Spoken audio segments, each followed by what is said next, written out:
Leitura do livro Aveluz, João Nunes Maia pelo Espírito Shaolin. Bem-aventuranças. Tiago, filho de Salomé, irmão de João, foi um dos grandes discípulos de Jesus.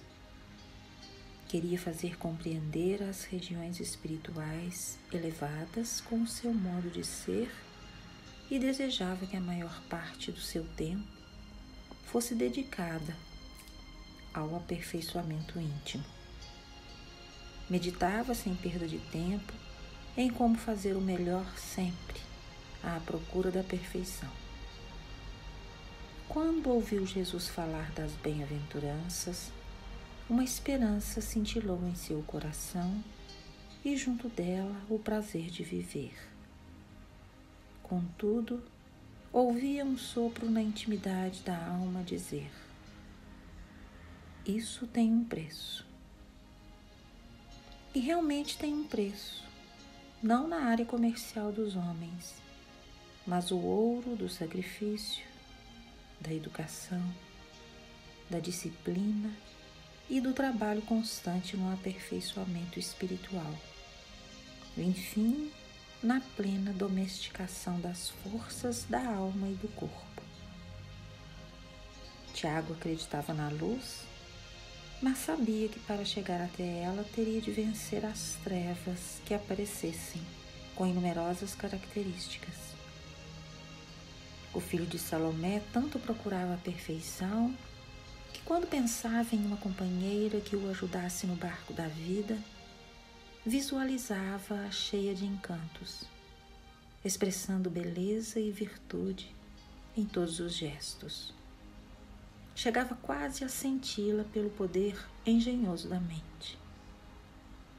Eis que Tiago sentiu em seu coração vontade de visitar Betânia, e certo dia rumou para lá, demandando estradas, sem a presença de um amigo sequer.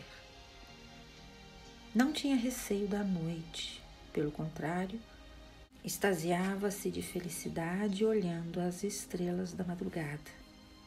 E às vezes improvisava versos à lua, quando esta derramava sua claridade fria nos homens da terra.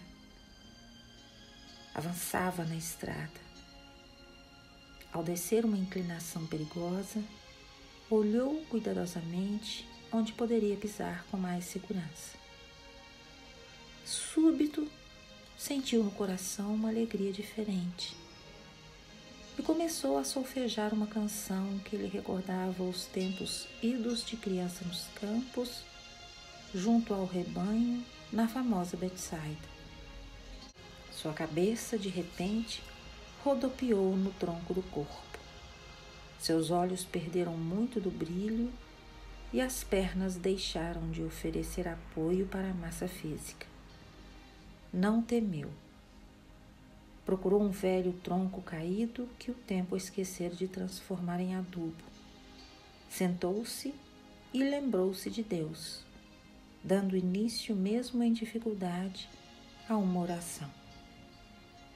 Não viu coisa alguma. Tiago saiu do corpo físico com facilidade que nunca antes pensara. Não percebeu que estava sendo ajudado por alguém que no mundo espiritual trabalhava em silêncio. Tiago planou daqui, esforçou-se dali e viu as estrelas com mais brilho.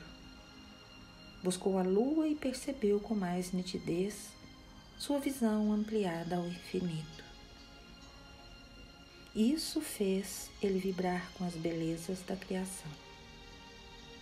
Do seu lado, descobriu um coxinha encantador, faiscando de luxo como um convite para sentar-se. E foi o que fez, com a rapidez que a necessidade de aproveitar o melhor exigia.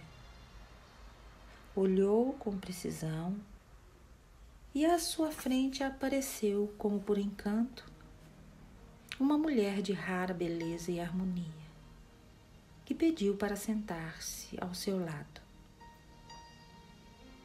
Tiago, meio confuso, não sabia ao certo se estava sonhando ou se estava acordado. Apelou para muitas coisas que conhecia, no sentido de chegar à consciência do seu verdadeiro estado, mas não conseguiu. Foi dominado pelo ambiente e pela figura irresistível daquela personagem. A faceira mulher perguntou ao irmão de João: "O que viestes buscar nestas paragens?" E olhou para Tiago como se estivesse acendendo um vulcão nos lábios sensuais de paixão, de ardente desejo. Aproximou-se mais do discípulo, quase o tocando. Este, sem compreender bem a situação, viu uma saída. Conversar com aquela moça e descobrir onde e como poderia lhe ser útil. Antes que ele falasse, ela se adiantou com meiguice. "Como não? Podes me ser útil com mais propriedade dando-me teu amor. Não procuras uma mulher perfeita? Será que porventura falta alguma coisa em mim que a tua idealização esqueceu?" Tiago olhou mais para seus olhos, para que o coração não fosse tentado pelas formas da mulher. Na sua pele sensível, correu como que um fogo que ele não entendeu bem. Nada respondeu. A mulher segurou suas mãos com gentileza premeditada e fez-lhe esta declaração: "Tiago, meu amor, não queiras fugir do teu verdadeiro amor, que espera por ti desde priscas eras. Por que envergonhar-te do meu corpo, se eu fui feita sem que pelo menos conhecesse as roupas? Será que os teus olhos estão tão endividados que, se me olhares do modo como a natureza me fez, vais pensar coisas que a moral dos homens não permite?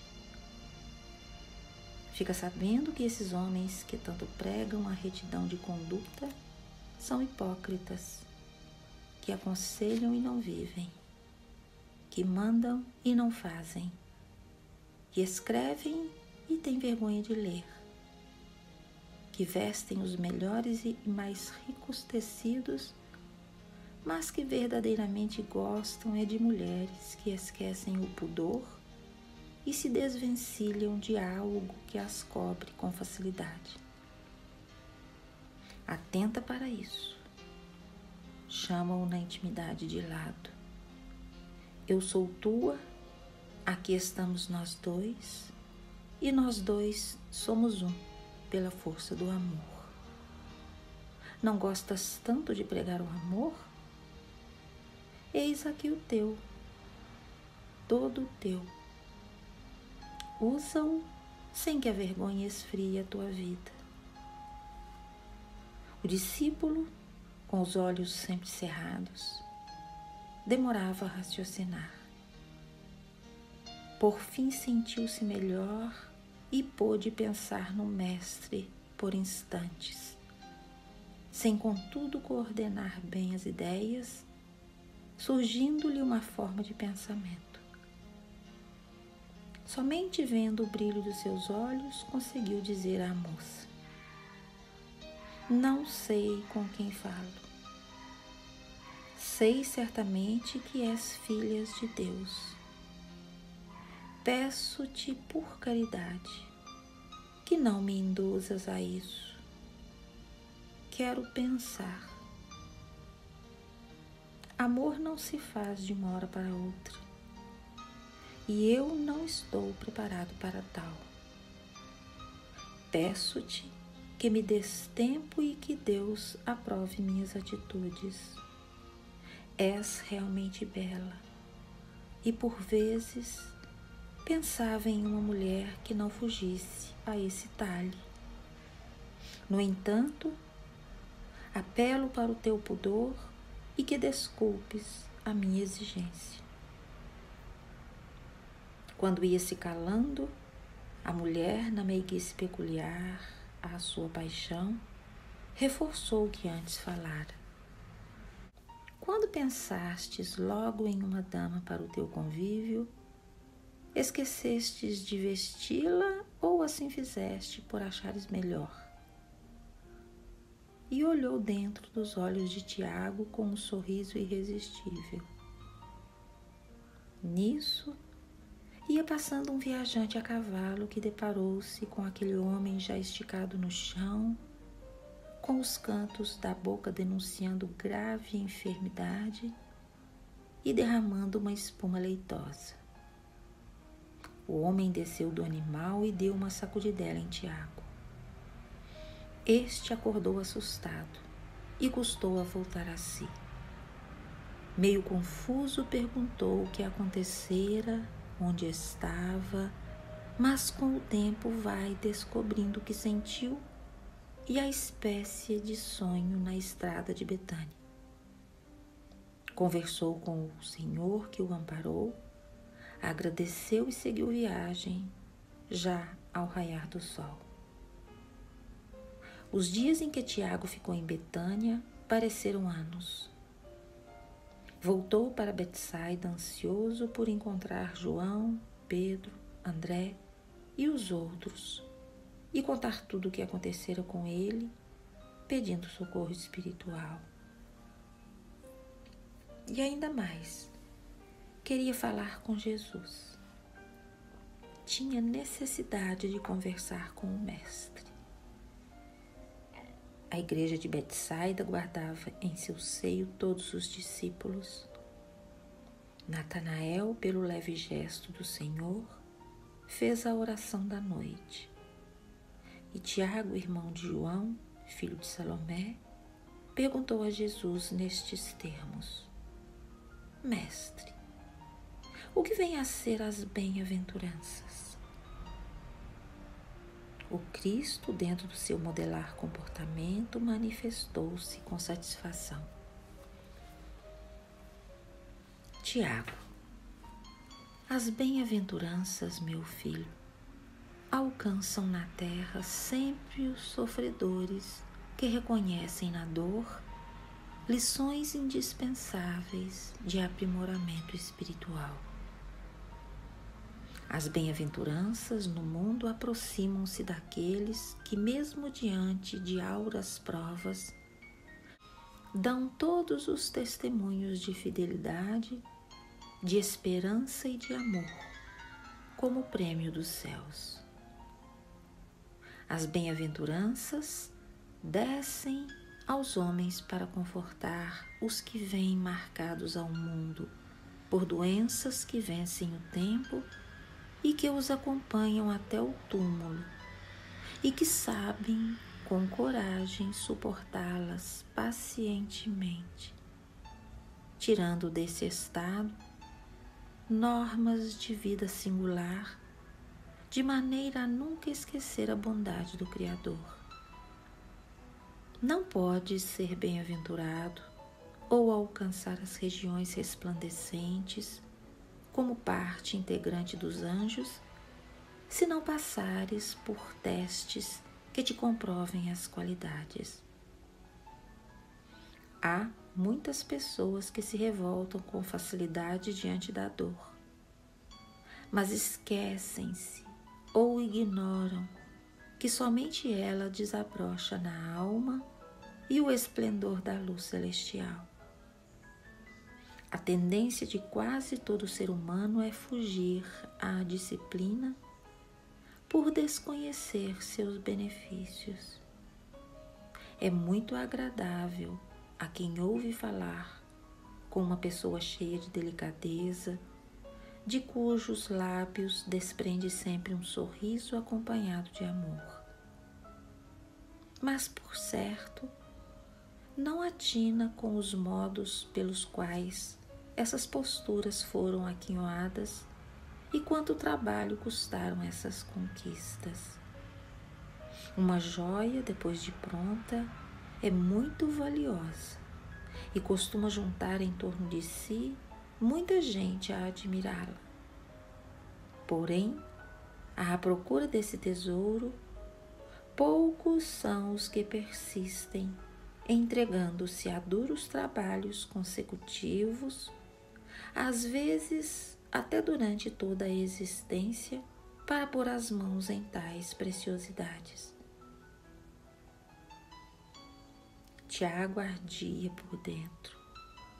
Vinham à sua mente muitas recordações, mas falar ali daquele assunto seria uma falta de pudor ou mesmo de educação. Esse fala ou deixa para depois, tomou seu tempo e a sua mente se perturbou por simples convívio com as sombras.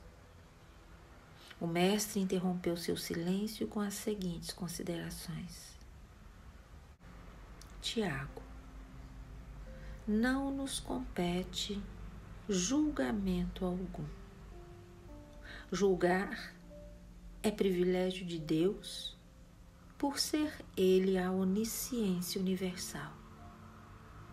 Entretanto, avisar àqueles que correm certos perigos de perder valiosas oportunidades é ajudar, é dar-lhes bem-aventuranças. Assim como a luz do sol passa por uma pequena fresta mostrando sua claridade, qualquer pequeno obstáculo à sua frente forma sombra. Nós poderemos desenvolver um simples pensamento de maneira a tomar forma grandiosa do bem no reino da terra. Mas, se facilitarmos, as ideias inferiores poderiam encontrar acesso em nossos corações e invadir os domínios dos nossos sentimentos. Certamente que no mundo existem muitos escândalos. É certo também que, por enquanto, a terra ainda precisa deles. Mas quem se fizer de seu instrumento sofrerá as consequências ceitil por ceitil. Compactuar com o mal é ser maléfico. Ceder à inspiração das trevas é ser trevoso. Alimentar ideias contrárias à moral é aliar-se ao malfeitor. Todo tempo é tempo de sair das garras da ignorância, mas sem o esforço do prisioneiro, os grilhões não se partem. O que pensas em perguntar, já achaste resposta na fala dos teus companheiros, e as respostas dadas, tu já as conhecia. Já tive a oportunidade de falar sobre a força do pede e obtereis. E isso no campo do mal tem resposta ainda mais imediata. Da mesma maneira que formaste as tuas ideias, ao se referir aos teus antigos pensamentos, a vida te ouviu.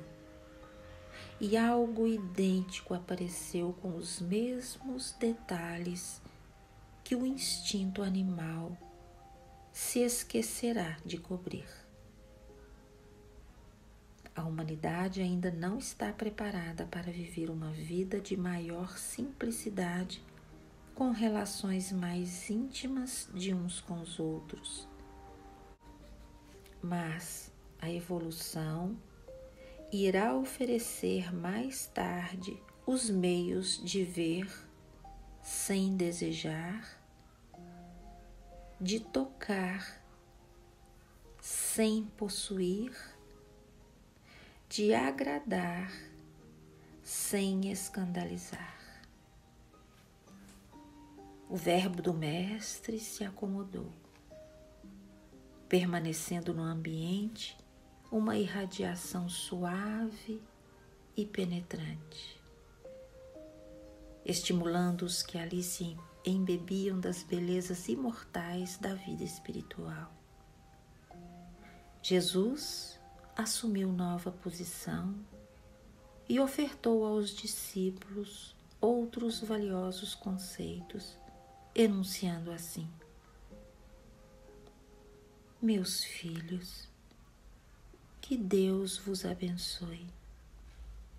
Eu espero que vós todos sejais bem-aventurados por tudo que fizerdes, em tudo que viverdes, e que ao lado da execução da vida esteja firme a vigilância, de sorte a todos viverem bem e, acima de tudo, desfrutarem a vida com sabedoria e amor. Adiante, ficareis sabendo que toda a armadilha que fizeram para vós prenderam os próprios causadores. E Deus, sendo Pai de todos, não esquecerá de colocá-los também no seu reino e na sua graça. Igualmente ser-lhes-ão dadas todas as bem-aventuranças, desde quando resolverem conquistá-las pelo amor. Toda manifestação contrária às leis de Deus são ilusões passageiras que o tempo nos faz esquecer. Mas é indispensável que no momento em que estais vivendo, saibais como deveis viver. O canto do pássaro de luz silenciou. Judas Tadeu e Judas Iscariotes estavam curiosos com a lição da noite. Mas Tiago não deu tempo aos 2 discípulos de o procurarem e desapareceu naquela noite, ninguém dando notícia dele. Que Jesus nos abençoe.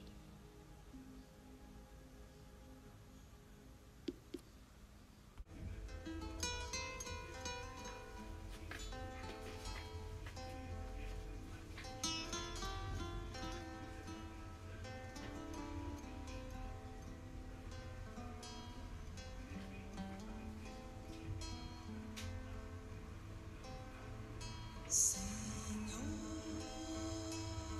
fazer-me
Doce é sentir em meu coração,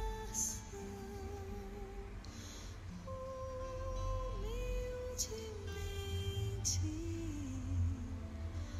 vai nascendo amor. Doce é saber, não estou sozinho, sou uma parte